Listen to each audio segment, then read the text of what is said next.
Miss Tani. Bu Dewi. Assalamualaikum.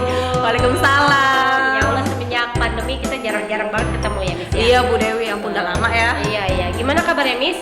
Alhamdulillah sehat. Oh, sehat. Miss Tani masih ngajar bahasa Inggris? Alhamdulillah masih. Nggak mau coba bahasa lain? Belum. Bahasa apa ya? Iya. Plus English conversation Bu sekarang. Oh ya. Di SMK 5 ada bahasa Inggris lain selain pelajaran bahasa Inggris ya? Ya. English conversation. Ya. Oh ya. So di English conversation selalu bicara bahasa Inggris terus? Iya, saya usahakan seperti itu. Diusahakan. Ya 80% lah.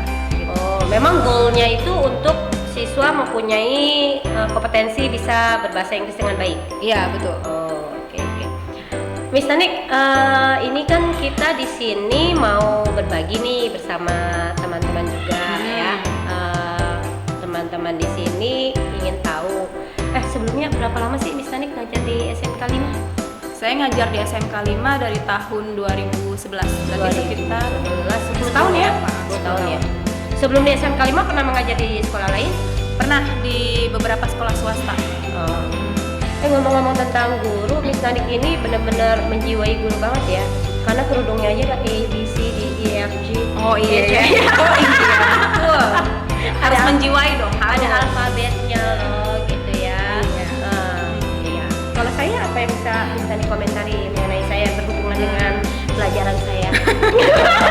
Itu ada lingkaran. Oh, ada lingkaran. Oh iya ya. Jadi sebagai guru kita harus mampu untuk mengaitkan antara yang kita pelajari dengan keseharian kita ya Miss ya. Seperti itu ya. Seperti itu ya. Jadi ini nih tujuan kita ngobrol ya Miss ya. Ingin tahu lebih banyak sebetulnya dalam mengajar bahasa Inggris itu pasti ada suka dan duka. Pasti. Iya. Suka dan duka itu yang duka kita nggak usah pikirin ya. Iya deh, dilewat dulu ya, skip Dilewat dulu aja ya. Karena di pandemi ini sudah banyak dukanya, kita ngomongin suka-suka aja betul. ya. Membangkitkan energi positif. Betul. Nah, yang disuka-suka ini selama 10 tahun pastinya ada best moment. Pasti. Nah, bisa ceritain nggak best momennya itu seperti apa sih? Oke, best moment saya selama saya mengajar, ya tentunya ketika saya bisa menerapkan suatu metode dan yang ya saya harap sih siswa juga menyukainya ya. Menurut saya metodenya itu menyenangkan, insya Allah seperti itu, dan goal pembelajarannya itu tercapai. Waktu itu mungkin sekitar sebelum pandemi lah ya Bu ya. Saya mengajar tentang materinya tentang invitation. Pada saat itu sih di kelas kimia analisis kalau nggak salah. 10, 11, 12? Kelas 11. 11. Materinya invitation. Memang untuk dari dulu sampai sekarang pastinya ada perubahan dari diri saya gitu. Maksudnya perubahan dalam artian metode mengajar. Dulu saya merasa kok saya ngajarnya monoton gitu. Evaluasi diri lah Bu seperti itu. Akhirnya saya sekarang ini lebih senang gitu kalau siswa itu bisa berbicara secara spontan. Nah, best moment saya ketika saya mengajar materi invitation itu, saya menginginkan siswa bisa berbicara secara spontan. Untuk pembelajarannya itu sendiri ketika di kelas, ya seperti biasa kalau misalnya saya mengajar pasti kita memberikan materinya dulu.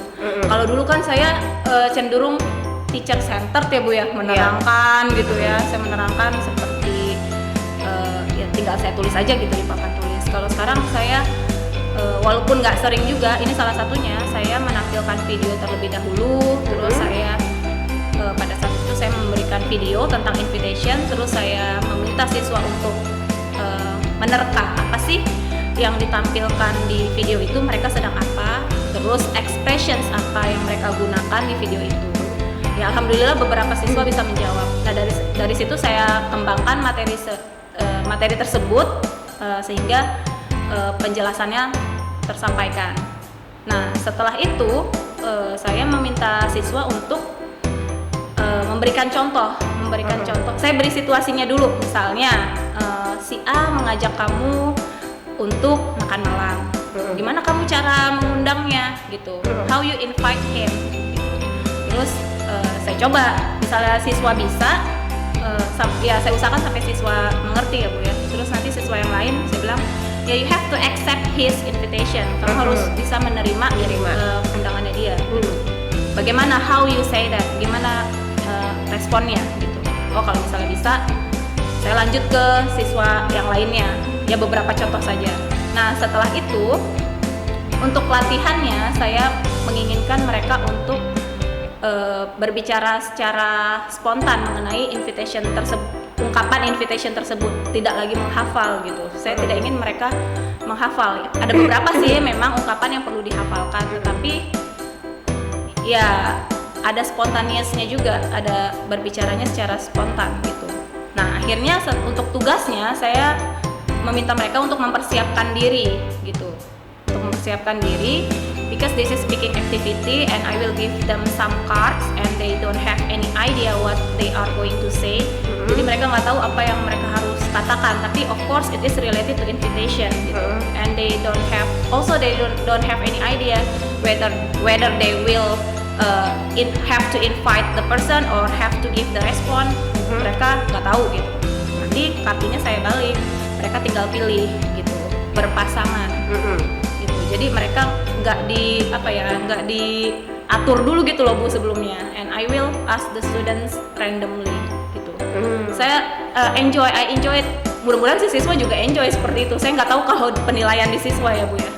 Gitu, tapi beberapa, alhamdulillah sih ya sebagian besar saya lihat bisa gitu. Saya kasih situasinya gitu. Misalnya kamu mengajak si ini pergi kemana gitu, atau ya kurang lebihnya seperti itu. Tapi kan ini juga Miss, ada kendala juga seperti ini misalnya, itu kan speaking class ya. Jadi pertama mereka melihat video, terus mereka mimicking ya, tahu ya, mimicking, terus mereka practice and so on. Tapi kan tes kita itu selalu dalam bentuk tertulis gitu. Oh iya, betul. Jadi bagaimana tuh waktu Miss Nanik memikirkan, sebetulnya mereka bisa loh mengidentifikasi, oh ini adalah ekspresi waktu invitation. Tapi how they can answer the question in written text. Oh gitu. Selain speaking, saya tentunya juga memberikan latihan writing juga, tapi but it is in the other day gitu. Nggak setelah penjelasannya, pasti ada gitu. Kan latihan saya tidak hanya memberikan satu. Dan latihan tertulis pun saya lebih cenderung senang yang they create their own expressions gitu. Jadi I always give them a real situation like what they have in their real life. Seperti itu. Nah ini kan bicara speaking class ya. Ya. Kalau mengajar reading yang best moment pernah nggak Miss? Reading best moment, insya Allah sih ini menurut saya best moment. Ini sekali lagi menurut saya, mungkin menurut orang biasa aja gitu. Gini loh, best moment itu kan dalam arti gini, kita kalau ngajar gitu ya di kelas, best moment itu kitanya enjoy dan kita merasa siswanya juga most of them enjoy the class at the time gitu ya. Kalau bukan best moment kan gini, aduh ini kok anak gak bisa-bisa. Seperti itu kan, itu namanya bukan best moment gitu menurut saya. Atau target kita minimal mah 80% dari siswa udah oke. Ya kan nggak mungkin semuanya langsung bisa kan? Maunya begitu ya. Kayak 1 ditambah 1 sama dengan 2, tapi itu kan nggak mungkin diberikan di SMK gitu ya. Iya. Gimana tuh Miss kalau yang reading? Iya, kalau yang reading, waktu itu saya mengajarnya teks naratif. Nah waktu itu saya juga memberikannya tentang kisah Malin Kundang, tapi but of course in English. Nah ketika itu I show them a video about Malin Kundang, terus saya tanya juga isi videonya tentang apa, what is this video about. Terus mereka jawab seputar Malin Kundang.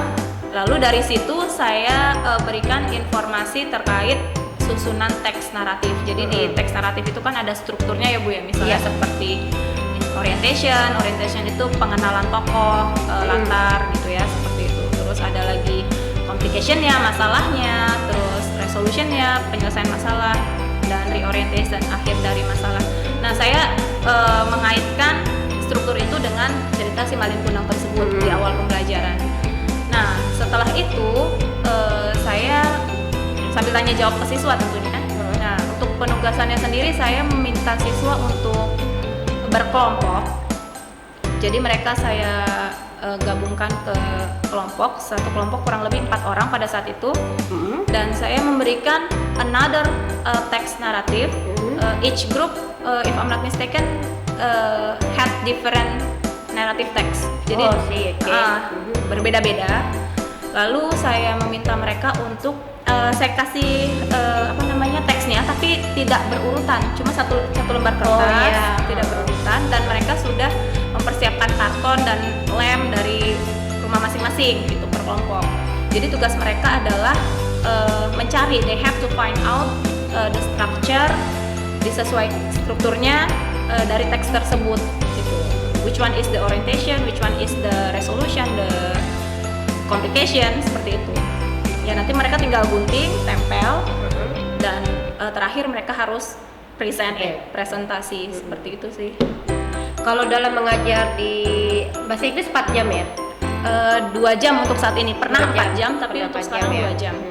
Pada saat mengajar 4 jam itu atau 2 jam ya, 2 jam lah ya. 2 jam kan is a very short time kalau for me ya. Iya betul. Ya, kita udah kayak dikejar-kejar apa gitu ya. Pernah tidak mengajarkan semua skill sekaligus gitu? Yang 4 skill At the same time, have you? never, nggak pernah. Pokoknya fokus kalau speaking ya speaking gitu ya. Speaking, writing at least. Speaking, writing. Reading, writing. Tapi kalau listening biasanya sendiri. Gitu. Listening sendiri. Punya best moment nggak di listening? Di listening, no I guess so far. Karena listening it's hard to teach for me, agak susah memang untuk diajarkan. Karena di awal biasanya kita harus ngasih clue-nya, strateginya. Nah itu sedang saya gali juga tuh metode untuk mengajarkan listening ke siswa. Gitu. Ya, karena pasti biasanya kalau listening saya kasih tahu strateginya, awalnya seperti itu, clue-cluenya gitu. Wis aku kepikiran ya gini ya. Kalau matematik itu kan biasa mengerjakan soal betul dapat 100, salahnya dapat 0 gitu ya. Atau kita lihat caranya berapa ya, dikurang-kurangin lah dengan cara yang dia salahnya berapa gitu ya. Kalau menilai speaking kayak gimana ya Miss? Oh iya, menilai speaking kan sebenarnya kita sudah ada rule-nya ya dari beberapa ahli tuh. Kalau misalnya di bahasa Inggris sebenarnya ada yang dari intonasi, fluency, terus dari grammar-nya, dari vocabulary-nya, pronunciation-nya. Para ahli itu berbeda-beda gitu. Ada yang range-nya 1 sampai 20, berbeda-beda. Cuma saya biasanya sih patokannya ada pronunciation itu penting bagi saya, fluency, terus and then vocabulary, pronunciation, vocabulary, and then fluency, intonation, intonation. And biasanya sih suka 5 item, grammar juga masuk walaupun sedikit. Jadi masing-masing itu range-nya 1 sampai 20, 1 sampai 20, 1 sampai 20. Agak sulit kayaknya menilai grammar pada saat mereka bicara ya. Iya, saya kasih porsinya tapi karena kan kalau dari saya grammar untuk speaking tidak terlalu penting. Yang penting nggak salah paham kan ketika ngomong itu aja. Betul ya, nggak salah paham ketika ngomong. Saya kadang-kadang ikutan itu Miss, IG tentang kursus-kursus bahasa Inggris, saya jawab soal-soalnya gitu ya. Bu Dewi kan jago bahasa Inggrisnya juga. Jarang loh orang matematika jago bahasa Inggris. Nggak tahu enggak sih, saya belum mulai penelitian, nggak bisa ngomong gitu juga ya. Banyak sebetulnya. Ya, cuma saya nggak tahu. Banyak sebetulnya. Dan nanti kalau saya juga berpendapat seperti itu. Setiap siswa itu harus memiliki kemampuan berbahasa menurut saya. Iya, itu supporting skill. Itu supporting skill. Sepintar apapun kamu, ketika kamu tidak mampu atau bukan tidak mampu ya, tidak mampu berkomunikasi pertama. Yang kedua, kamu tidak punya supporting skill kayak komputer atau kemampuan bahasa atau kemampuan analytical yang baik, itu kayaknya agak sulit ya. To get a job ya. Karena memang orang-orang yang sekarang seperti itu yang dibutuhkan gitu. Nah, kan tadi sudah 2 best moment ya. Nah, coba satu lagi deh Miss, cerita tentang satu lagi. Apa ya kira-kira gitu? Oke, satu best lagi. momennya. Ini Oke, yang ini saya nggak tahu ini dapat ide dari mana, tapi alhamdulillah sih siswa mau melakukan ini gitu loh Bu. Oh, alhamdulillah, alhamdulillah. Karena terpaksa mungkin ya, daripada nggak dapat nilai kayaknya. Iya ya. betul. Atau ada ini kali apa namanya, punishment khusus ya bagi mereka yang tidak mau melakukan. punishment ada, tapi bukan karena itu. Biasanya kalau nggak mengerjakan tugas, kalau nggak mengerjakan tugas saya minta mereka untuk nyanyi di kelas lain Bu. Oh, I really love singing. Iya, jadi ternyata ada yang senang juga nyanyi. Nggak cocok di kelas lain padahal ya Bu ya. Saya berharap mereka grogi gitu, tapi ada yang enjoy ternyata. Ada beberapa siswa yang enjoy. Kayaknya mungkin saya bisa menjadi siswa Miss Tanik. Saya enjoy sekali ya menyanyi di kelas orang lain ya. Mungkin kalau orang lain song, tapi ya western oh song. iya, of course. Sempat ada yang meminta pakai alat musik juga. Aduh, Masya Allah. Saya Luar berharap mereka bakalan kapok, tapi ternyata ada yang enjoy ya Allah. Subhanallah sih, tapi nggak apa-apa. Tapi ini juga Miss Tanik itu bisa dijadikan satu best moment ya. Ternyata punishment itu harus menyenangkan. Iya, jadi anak, misalnya saya lagi ngajar anak RPL, misalnya yang kena hukuman anak laki-laki, saya minta mereka untuk nyanyinya di PB, yang mostly girls gitu. Nanti kalau misalnya saya ngajar di PB, mereka nyanyinya di elektro. Ibu nggak mau. Tapi ternyata pas sampai sana mereka, apalagi cowok ya, main gitar gitu kan. Aduh, anak-anak PB langsung.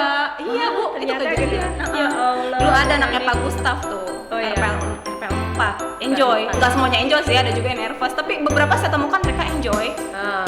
Percaya diri, tapi kan bagus melatih percaya diri. Iya. Bahasa Inggrisnya juga dapat kan, nyanyi bahasa Inggris. Saya juga pernah memberikan hukuman serupa. Jadi iya. mereka harus menyanyikan lagu yang semuanya harus ada unsur matematikanya. Misalnya apa Bu? Ya, entah 1 ditambah 1 Oh, iya, sama iya. dengan 2. Pokoknya nggak mau tahu, pokoknya harus ada unsur matematikanya. Oh iya. Seperti itu ya. Tapi sekali lagi anak-anak akalan mereka lebih banyak daripada kita. Betul. Ya. Mereka tuh sangat cerdas. Nah, makanya di best moment yang ketiga ini akal-akalan guru harus lebih hebat daripada siswa, sehingga siswa bisa dengan sukarela mengerjakan apa yang kita perintahkan. Iya, Nah, betul. ceritakan best moment yang ketiga. Ini entah saya dapat ide dari mana. Jadi saya mengajar tentang offering something. Offering itu kan something. menawarkan sesuatu ya. Restoran kah? Bisa di Oh, restoran, bisa di bisa. restoran. Situasinya bisa di mana saja kan, bisa menawarkan bantuan, menawarkan sesuatu di restoran, bisa menawarkan makanan misalnya. Nah, saya bagi tentunya setelah melalui materi yang saya sampaikan. Nah, ketika mereka harus mengerjakan latihan, nah saya kan sekarang ini lebih fokus ke speaking sebenarnya. Tapi kali ini sih writing ya, sebenarnya lebih ke writingnya. Mereka mampu nggak sih menggunakan ungkapan offering something ini, tapi dalam bentuk writing. Nah, saya bagi mereka ke dalam kelompok berempat-empat gitu, tapi dalam pelaksanaannya mereka berdua-dua gitu, tapi pada dasarnya mereka satu kelompok. Nah, berdua-dua ini mereka harus tampil di depan kelas.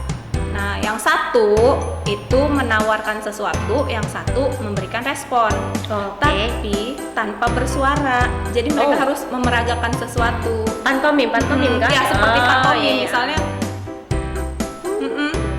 Iya, seperti itu. Mereka boleh membawa properti, misalnya buku atau tas atau air minum atau menunjuk ke arah air conditioner, misalnya mematikan AC atau apa, bisa seperti itu. Nah, tapi mereka mau untungnya dan nggak malu gitu. Nanti temannya menebak yang di belakang, yang kelompok lain. Jadi itu merupakan soal, berarti itu soal satu kelompok berarti sudah dapat 2 soal, nomor 1 dan nomor 2. Jadi nanti mereka menulis misalnya si Dandi, misalnya may I help you to turn on the air conditioner misalnya. Terus yang misalnya Ihsan bilang begini, berarti berarti accept. Berarti acceptnya kan ungkapannya bisa banyak, bisa sure, bisa macam-macam. Thank you. Thank you. Ya, iya. Biar anak-anak beda lah gitu, karena kan di bahasa Inggris seputar itulah, nggak jauh-jauh ungkapan. Jadi agak saya bedain gitu. Pernah nggak ada yang konyol, Miss? Pada saat di kelas gitu kan, tiba-tiba dia melakukan hal yang konyol, misalnya ungkapannya ungkapan yang lain gitu, yang aneh-aneh. Kayaknya ini harus saya ingat-ingat dulu ya. So far sih nggak ada sih ya. Oh, nggak ada.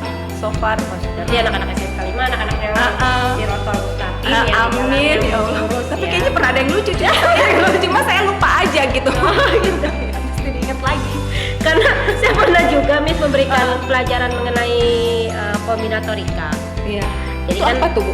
memilih. Oh. Nah, jadi kalau saya memilih 2 di antara 4, berapa banyak pilihan yang akan saya dapat? Tapi harus berbeda, misalnya 1 sama 2, 1 sama 3, gitu kan, 1 iya. sama 4 gitu ya. Nah, pertanyaan mereka gini, ya kamu harus bikin pertanyaan serupa dengan itu gitu kan. Ya Bu bisa gitu. Pertanyaan mereka konyol nih. Iya. Jika ada satu orang pria ingin memilih istri, Terus? iya kan? Nah, dia akan memilih pertama itu dari 10 wanita atau 20 wanita. Nah, oke, jadi berapa peluang terpilihnya gitu kan? Ya, segala macam ya. Terus pertanyaan berlanjut. Yang satu sudah dijadikan istri, sekarang berapa peluang pria tersebut punya istri kedua? Nah, saya bilang, ini kamu maksudnya apa? Enggak, terus dia berdalih gini, itu angkatannya, kan dulu siapa dia, saya lupa juga. Terus dia ngomong gini, Bu, Haikal Anak saya dong, MTL ya? iya. Ya bener Iya, kan? iya. Nah, terus gini, Bu, berarti ilmu matematika itu aplikatif Bu di dunia nyata. Oh ya, alhamdulillah ya. Hebat ya, Masya Allah. Saya sampai Iya. tapi begitu saya tanya, emang di Quran ada surat keberapa? Dia bingung jawabnya. Iya. Itu membuktikan kalau guru itu nggak bisa diakalin. Iya. betul. Saya ingat banget itu Haikal. Tapi dia relate ya ke kehidupan nyata. relate. Kan iya betul.